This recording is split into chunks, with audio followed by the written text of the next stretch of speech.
Hey man, this is the A-Man Show back for another video.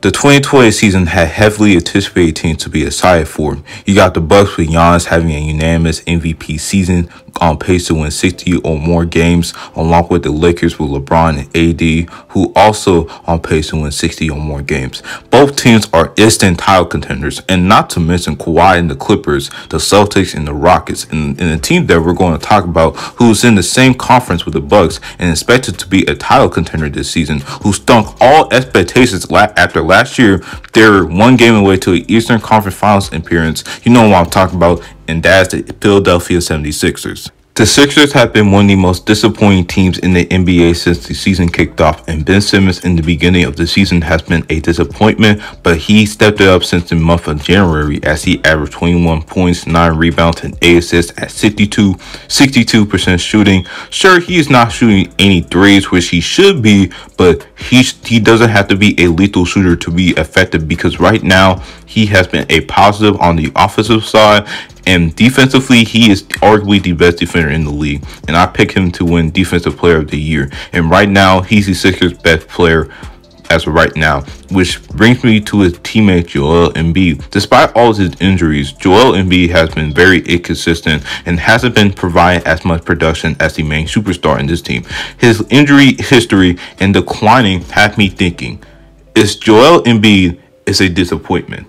If you like the video, make sure y'all subscribe to my channel, Road to 100 subscribers, and make sure y'all turn on the post notifications where I post a new video. You will be notified and not miss any of my videos. And that out of the way, let go. I paid my dues, now I'm a made man. I call my fame, now I'm a made man. You never see me again. I got the juice, now I'm a made man.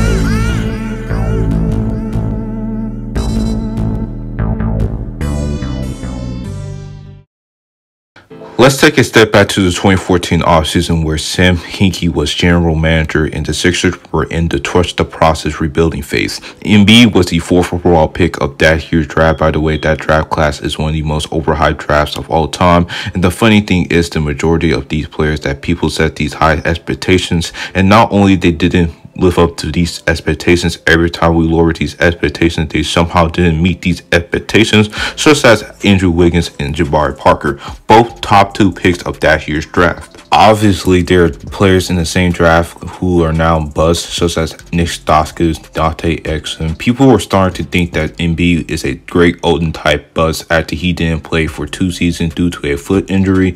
He was an unknown at the time, and the Sixers drafted another center in Jahlil Okafor, who's a bench player at best as of now. Before he declined, he had a solid rookie year, averaging 17 points and 7 rebounds, but he was a terrible defender, and his offensive game was more suited for the 90s.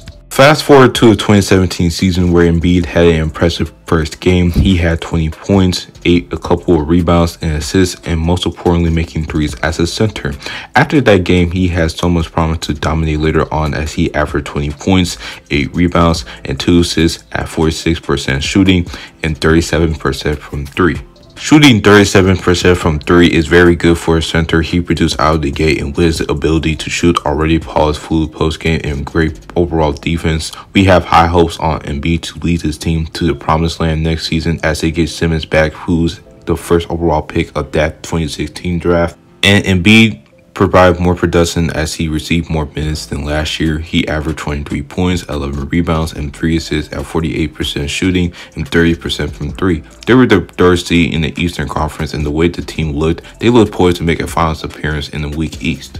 They were the 3rd seed in the Eastern Conference, and the way the team looked, they looked poised to make a finals appearance in the weak East. I mean, you got guys like Ben Simmons, who won Rookie of the Year and arguably the best passer in the league in his first year in the NBA. I think that a lot of people really overlook how his playmaking really benefits a lot from Robert Covington, who became one of the best 3-and-D players in the league, shooting above 40% on 7 attempts, and Dario Saric, who's also a respectable shooter himself, and obviously JJ Redick. So Embiid had the right team around him to succeed already as they made it to the Eastern Conference semifinals, where they lost to the Celtics in 5 games. Fast forward to 2019, where he had his best season of his career so far, as he averaged 28 points, 14 rebounds, 3 assists at 48% shooting and 30% from 3. He was the candidate for Defensive Player of the Year, as he was the second best rim protector behind Rudy Gobert. Now this year, where he regressed from last year and is suffering more injuries now than ever, averaging to 23 points, 12 rebounds, and 3 assists at 47% shooting and 35% from 3.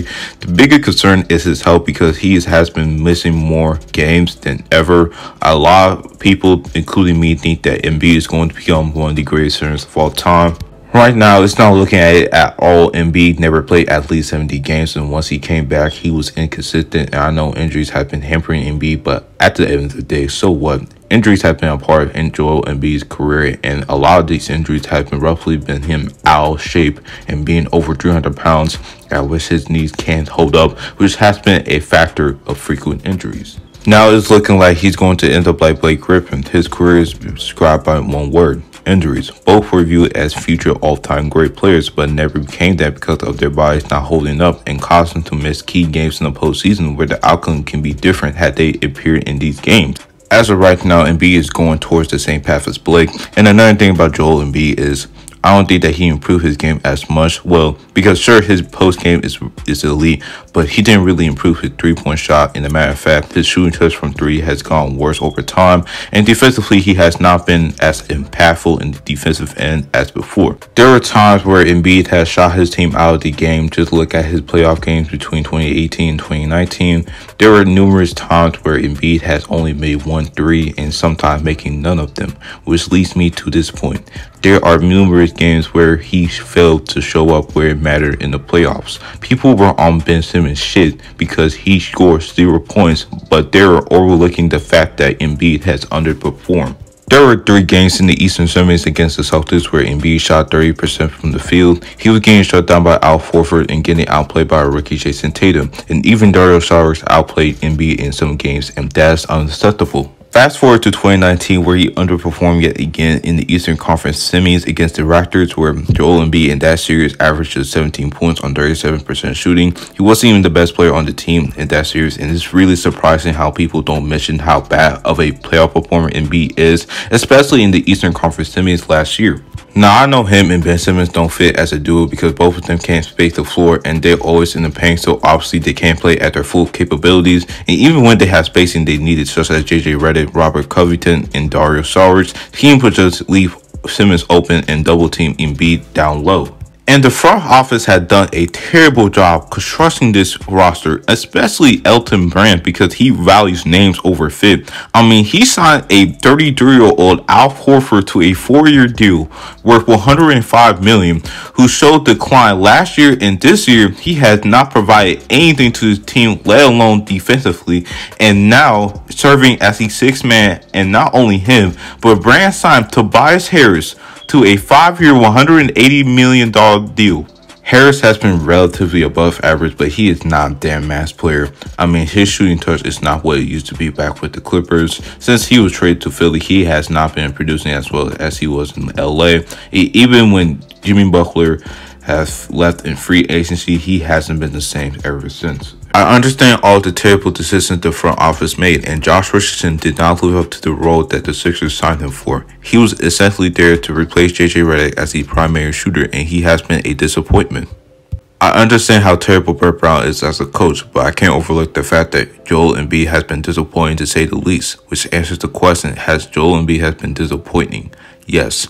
The reason why I said he's disappointing is because now, like I mentioned before, Embiid is too injury prone, which affected his play on the court, his underwhelming playoff resume, and regression. And don't forget that Embiid scored 0 points in 32 minutes. All of this transpired, which is why Joel Embiid is not the best center in the league anymore. You can make it official that last year was his peak. Nikola Jokic has surpassed Embiid after being ranked 3rd in MVP voting last year, where he averaged almost a triple-double and led the second-seeded Nuggets to the Western Conference semis, where he took the Blazers to 7 games. And should have won that game had they converted their shots in the last minute. And I know Jokic had a slow start, but from the month of January through the last game before the NBA has been postponed, Jokic averaged 22 points, 11 rebounds, and 7 assists at 55% shooting and 32% from 3. Right now, he's leading his team team to the third seed of the tough Western Conference. So at this point, Jokic is the clear-cut best center in the league. Not to mention, Karl-Anthony Towns RIP to his mother, but Cat has been amazing so far this season. He's averaging 27 points on 50-49 splits, and not only that, he attempts 8 threes a game and makes 40% of them. And defensively, he has improved. Right now, Cat is a better player than Joel Embiid. Don't at me. And if somehow, some way, the NBA season resumes and we go straight to the playoffs, if the Sixers lose in the first round, then I expect Embiid to be in the trading block because him and Simmons can't coexist with each other. Thank you for watching this video. If you like my content, then subscribe to my channel and click on the notification bell where I post a new video, and you'll be notified and not miss a video. And that note, guys, this is the A-Man Show, signing out.